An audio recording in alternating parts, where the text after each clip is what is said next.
All right, guys, we're going to do this little narration. It's not going to be long. It's about me having Indian and Hindu ancestors.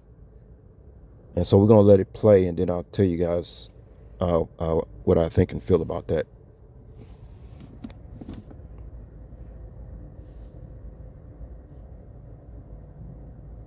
Minding your business. They keep trying to disturb your peace. They can't even handle their own business but worried about yours.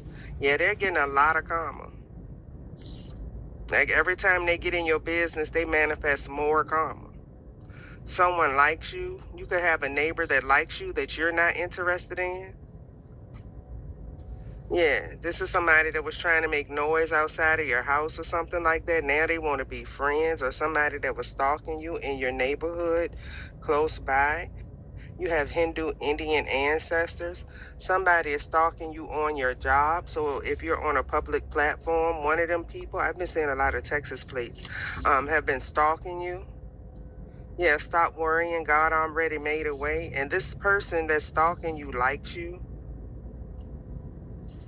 whether you're interested in them or not. Your coworker is trying spell work on you. Yeah, so you have a coworker that's trying spell work on you, that's getting their ass handed to them. Yeah, because they're faking it. Like if you're on a platform, you're the real deal. They're the fake one. This right here says I need a real street stalker to walk a green mile. Somebody pick your copycat. Your copycat was a fake bitch. You the real deal. Or you the real man.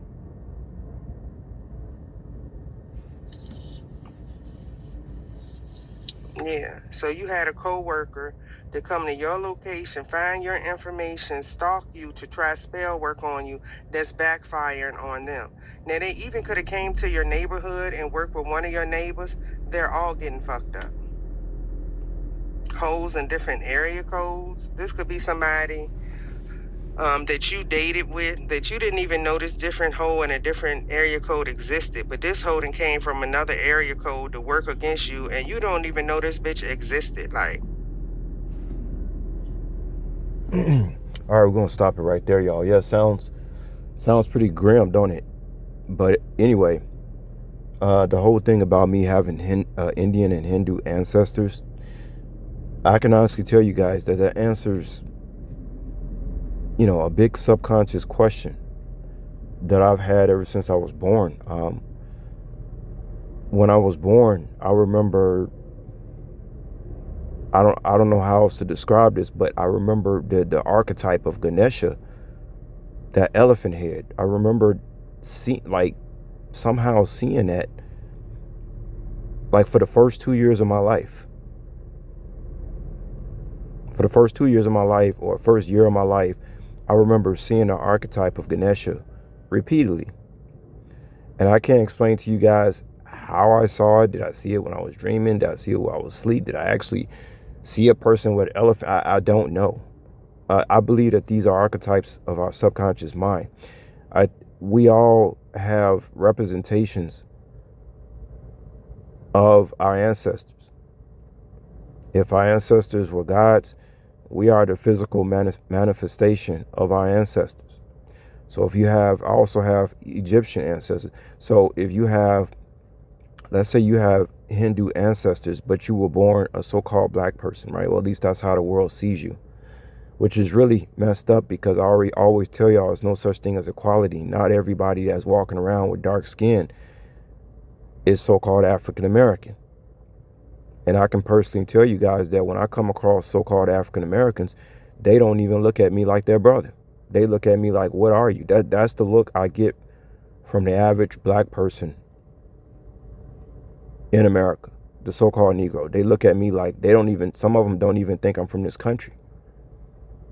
When I was in Cambodia, some of them thought they wondered, where was I from? People, and the older I get, the more distinct my features look on my face. People do not believe that I come from where I come from. They believe I come from someplace else, even if I speak the language somewhat like them. They just look at me different.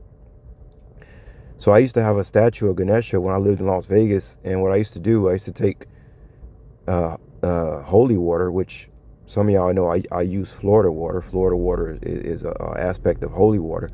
And I remember I used to clean that statue. So I had a little altar in my apartment in Las Vegas dedicated to Ganesha. And things spin the block, man. When it comes to your life, things spin the block. So I had this statue of Ganesha. Now the reason I had bought that statue was because when I listened to Bobby Hemmett and he talked about how Ganesha was the remover of obstacles, I said, I'm gonna get the statue of Ganesha. But Bobby Hemmett talked about a lot of different Hindu gods. He talked about Sri Lakshmi, Vishnu, Pravati. Bobby Hemmett talks about a lot of deities. But for some reason, I wanted that Ganesha statue. See, once again, things will spin the block in your life on a subconscious level, whether you're conscious of it or not.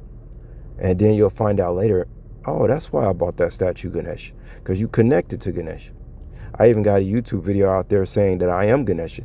We are all archetypes of these deities in physical form. That's what we are, essentially. So when you see somebody like a Michael Jordan sticking his tongue out, that's an aspect of Kali. You don't have to be actually so-called Indian to represent a Indian or a Hindu deity, because, well, number one, if you have, the darker the berry, the sweeter the juice. So if you're so-called dark skin, most likely you have a lot of things running through your blood, some more than others.